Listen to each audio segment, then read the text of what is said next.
$7 अरब के bail out package में से $1 अरब की अगली किस्त की अदायगी है। IMF का जायजा मिशन मुज़ाकरात के लिए आज इस्लामाबाद पहुंचेगा। इक़्तिसादी जायजा मुज़ाकरात 15 मार्च तक जारी रहेंगे। पहले मरहले में तकनीकी और दूसरे मरहले में पॉलिसी सतह के मुज़ाकरात होंगे। IMF का 9 रुकनी वफ़द नेथन पोर्टर की क़यादत में 2 हफ्ते पाकिस्तान में क़याम करेगा। वफ़द आइंदा माली साल के बजट के लिए तजावीज़ भी देगा। IMF वफ़द की रजामंदी पर तनख्वाहदार तबके को रिलीफ मिलने का इम्कान। वफ़द के वज़ारत ख़जाना, वज़ारत तवानाई, मनसूबा बंदी और स्टेट बैंक के साथ मुज़ाकरात शेड्यूल हैं। इसके अलावा FBR, ओगरा, नेपरा समेत दीगर इदारों और वज़ारतों के साथ भी मुज़ाकरात होंगे। ये मुल्क जिस बहरान से बच के अब आगे की तरफ निकल रहा है और इंशाअल्लाह ताला अगर दोबारा कोई 12 अक्टूबर मुसल्लत ना हुआ तो इंशाअल्लाह अगले साल 2 साल में पाकिस्तान हमेशा के लिए जो है वो मुआशी बहरान से जो है छुटकारा हासिल करता है। अगर दोबारा कोई 12 अक्टूबर मुसल्लत न हुआ तो पाकिस्तान 2 साल में माशी बहरान से निकल जाएगा। वज़ीर-ए-आज़म को मुशीराना सनाउल्लाह का फैसलाबाद में तकरीब से खिताब। कहा, वज़ीर-ए-आज़म की क़यादत में वफाकी हुकूमत और army chief general Asim Munir की क़यादत में SIFC भरपूर कोशिश कर रही है। मुल्क जल्द माशी बहरान से निकल जाएगा। ये एक हकीकत है कि रियासत के 3 सतून अपनी अहमियत खो चुके हैं। सिर्फ मीडिया का चौथा सतून ही मुल्क को आगे लेकर चलेगा। मुखालिफिन को कारकर्दगी के खिलाफ कोई नुक्ता नहीं मिलता तो सरकारी इश्तिहारात को इशू बनाने की कोशिश करते हैं।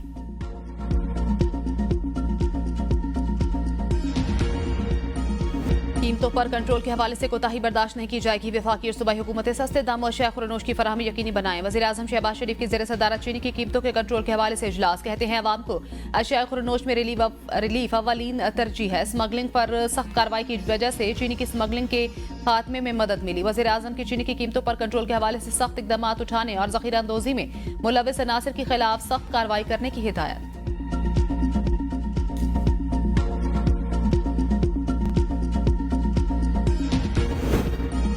महंगाई और ज़ख़ीरा अंदोज़ी के मामले में बिला इम्तियाज कार्रवाई की जा। वज़ीर आला पंजाब मरियम नवाज की हिदायत। सूबे भर में महंगाई के सद्देबाब के लिए मौसर और जामी क्रैकडाउन का हुक्म। मरियम नवाज की ज़ेर सदारत तमाम कमिश्नर्स और डिप्टी कमिश्नर्स का वीडियो लिंक इजलास।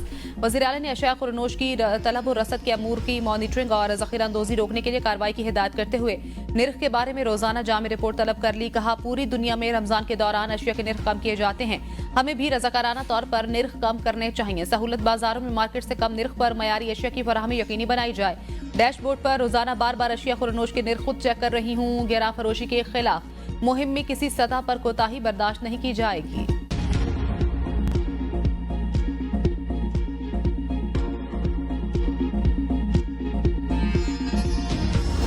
जो लगाया गया है ये मार्केट रेट से बहुत ज़्यादा रेट है। कहा तो ये जाता है कि रेट कम है और बाजार के बिल्कुल बराबर ही है, बल्कि कुछ चीज़ें ऐसी हैं कि वो बाज़ार में कम है और यहाँ ज़्यादा है। महंगाई तो जो जैसे पहले है वैसे ही चल रही है। महंगाई के साथ ही चलना पड़ता है। जैसे महंगाई है वैसे ही चलना पड़ता है। माह सयाम में सब्जियों और फलों के दाम बढ़ने पर रोजादारों को मुश्किलात। मुनाफाखोरों ने हुकूमती रेट लिस्ट को हवा में उड़ा दिया। सब्जियां और फल मनचाहे निर्खों पर फरोख्त। सफेद पोश तबके के लिए इफ्तारी करना भी मुश्किल हो गया। मुख्तलिफ शहरों में प्याज 80 रुपए की बजाय 100 रुपए किलो, टमाटर 50 रुपए की बजाय 70 रुपए किलो में फरोख्त, आलू 55 रुपए के बरक 70 रुपए, लहसुन 620 रुपए की बजाय 750, जबकि अदरक 370 रुपए की बजाय 450 रुपए किलो तक फरोख्त होने लगी। सेब 300 से 400 रुपए किलो में फरोख्त, केला 220 से 350 रुपए फी दर्जन तक दस्तयाब, अमरूद 250 रुपए किलो, कीनू और माल्टा 200 से 400 रुपए दर्जन और खरबूजा 150 से 250 रुपए किलो तक फरोख्त किया जाने लगा। गोश्त की कीमतें बढ़ने पर भी रोजादारों को मुश्किलात। हुकूमत से मुनाफाखोरों और गरा फरोशों को लगाम डालने का मुतालबा।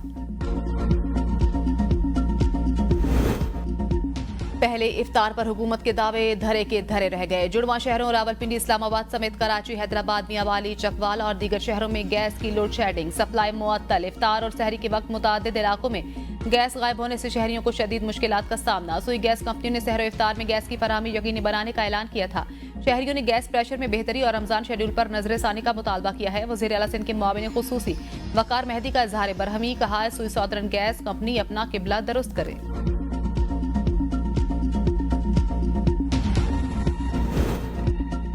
वज़ीर-ए-आज़म शहबाज शरीफ और बिलावल भुट्टो की अहम मुलाकात आज होगी। वज़ीर-ए-आज़म हाउस में आज हुकूमती इत्तेहादियों का इजलास तलब किए जाने का इम्कान। इजलास में हुकूमत के इंतजामी मामला ज़ेर बहस आएंगे। बिलावल भुट्टो हुकूमत से महदों पर पार्टी तहफ़्फ़ुज़ात।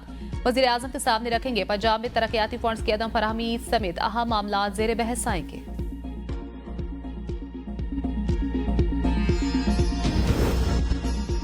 वज़ीर-ए-आज़म से आज की मुलाकात का एजेंडा बिलावल भुट्टो को पता होगा। पंजाब में हमारे कारकुनों को तहफ़्फ़ुज़ात है। कमर ज़मान कारा की प्रोग्राम डिबेट एट 8 में गुफ्तगू कहा, तहफ़्फ़ुज़ात से हवाले से कुछ पर अमल हुआ, कुछ रहते हैं। दुनिया भर में पार्लियामान जजेस की तैनाती करती है। क्या 26वें आईनी तरमीम के बाद जजेस ने फैसले करना छोड़ दिए? माजी में हम भी हुकूमत के खिलाफ एहतजाज करते रहे, आज तक किसी एहतजाज के नतीजे में हुकूमत नहीं गिरी।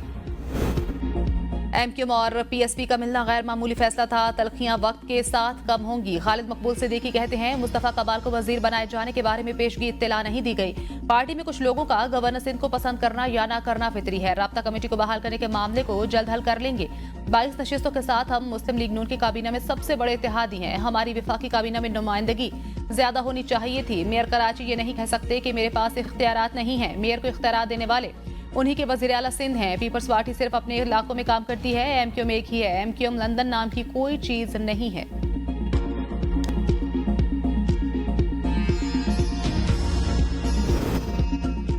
एमक्यूएम को पहले अपना भाव मालूम होना चाहिए। सईद गनी कहते हैं, इनसे पूछा जाए बल्दियाती इदारों के मुलाजमीन को वाजबात ना मिलने का सिलसिला कब से शुरू हुआ? एमक्यूएम की इस वक्त अपनी सूरत हाल बहुत खस्ता है। सूबाई हुकूमत ने जो तरक्याती मंसूबे शुरू किए उनका इफ्तिताह हो रहा है। तजावुजात को रोजगार से जस्टिफाई नहीं करना चाहिए। सड़कों से तजावुजात खत्म करनी है। ट्रैफिक जाम होता है तो लोग हमें बुरा भला कहते हैं। तहरीक इंसाफ ने जो गलतियां की, मौजूदा हुकूमत उससे दुगना कर रही है। मुल्क से निफाक के खात्मे पर बानी पीटीआई को रिलीफ मिलेगा। शाहिद खाकान अब्बासी कहा, कोई दो राय नहीं, पीटीआई की पॉपुलर सपोर्ट है। बानी पीटीआई सोचें कि उनसे क्या गलतियां हुई हैं। सबसे ज्यादा इस्लाह की जरूरत पीटीआई को है। हमारी कोशिश है कि अपोजिशन की सोच पर इत्तेफाक हो सके। पाकिस्तान को रूस और यूरोप से ताल्लुकात में तवाज़ुन लाना होगा। ज़ेलेंस्की और ट्रंप की मुलाकात में गैर यकीनी सूरत हाल पैदा हुई। मुलाकात में माजी की तरह इखलाकी मयार नजर नहीं आ रहा। नवाज शरीफ ने एटमी धमाके कराने के लिए हिम्मत का मुजाहिरा किया था। वकला की टीम वही बात करती है जो बानी पीटीआई कहते हैं। बानी के नाम से कोई भी गलत बात शाया नहीं कर सकता। अली मोहम्मद खान कहते हैं, बानी ने स्टैंड लिया था, क्या आज इस हुकूमत में इतनी हिम्मत है? परवेज खटक ने बानी के साथ स्टैंड नहीं लिया, ये इनकी सियासी गलती थी। अब इन्होंने ओहदा लेकर सियासी खुदकशी की है। अली अमीन गंडापुर ने खैबर पख्तूनख्वा हुकूमत की माशी सूरत हाल को तीनों सूबों से बेहतर करार दे दिया। कारकर्दगी पर वज़ीर आला पंजाब को मनाजरे का चैलेंज। पेशावर में तकरीब से खिताब करते हुए वज़ीर आला खैबर पख्तूनख्वा ने कहा कि हमने अपनी पूरी आबादी को सेहत कार्ड प्लस दिया। पंजाब की कारकर्दगी हमारी 1% कारकर्दगी के बराबर भी नहीं। मुश्किल हालात के बावजूद आमदन में 55% इजाफा किया। खैबर पख्तूनख्वा वाहिद सूबा है जिसने IMF का टारगेट हासिल किया। सूबाई हुकूमत के पास खजाने में 176 अरब रुपए का सरप्लस पड़ा है। पंजाब के जितने फीसद तलबा को लैपटॉप दिए जा रहे हैं, हम भी इतने फीसद तलबा को मुफ्त लैपटॉप देंगे। पीटीआई का ग्राफ मुसलसल गिर रहा है। मुखालिफिन को पाकिस्तान की तरक्की हजम नहीं हो रही। अमीर मकाम कहते हैं, बताया जाए कि ग्रैंड अलायंस किस मकसद के लिए बन रहा है। खैबर पख्तूनख्वा के अवाम के साथ धोखा किया गया। पॉलिसी रेट 22% से कम होकर 12% पर आ गया है। तहरीक इंसाफ के खिलाफ करप्शन की तहकीकात। पंजाब असम्बली की पब्लिक अकाउंट्स कमेटी ने माली बदउनवानी के 18 केस तहकीकात के लिए DG एंटी करप्शन को भिजवा दिए। District health authority DG Khan और फैसलाबाद में माली बेजाब्तगियों की तहकीकात। DG एंटी करप्शन के सपोर्ट। पब्लिक अकाउंट्स कमेटी माली बदउनवानी की शफाफ अंदाज में तहकीकात के लिए वज़ीर आला मुआयना टीम से भी मदद हासिल कर ली। उस्मान बुज़ार के दौर में करप्शन की तहकीकात के लिए महकमा सेहत समेत दीगर महकमों से जरूरी रिकॉर्ड भी तलब कर लिया गया। रिकॉर्ड फराहम न करने वाले अफसरान के खिलाफ कार्रवाई का फैसला।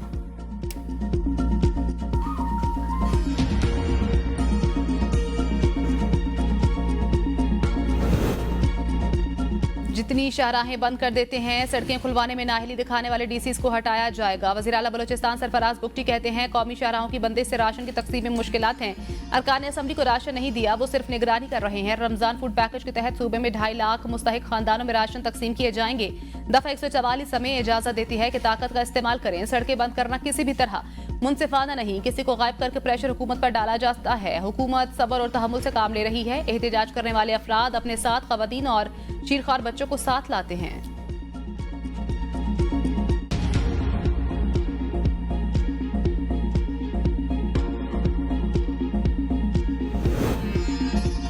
सदर इस्तेहकाम में पाकिस्तान पार्टी सिंध महमूद मौलवी का पार्टी छोड़ने का ऐलान। महमूद मौलवी ने कहा, जाती वजूहात की बुनियाद पर IP सिंध के ओहदे से इस्तीफा दिया। IPP और क़यादत के लिए नेक तमन्नाओं का इजहार करता हूँ। कलात, डेरा बुगटी और गिरदनवा में वक्फे से बारिश जारी। मौसम सर्द हो गया। महकमे मौसमियात की आइंदा 24 घंटे के दौरान मुल्क के मुख्तलिफ इलाकों में बारिश और बर्फबारी की पेशगोई। PDMA बलूचिस्तान का कहना है कि आज से एक और ताकतवर मगरबी मौसमी सिस्टम बलूचिस्तान में दाखिल होने का इम्कान है, जिसके तहत बारिश, आंधी, गरज चमक और पहाड़ों पर बर्फबारी का इम्कान है।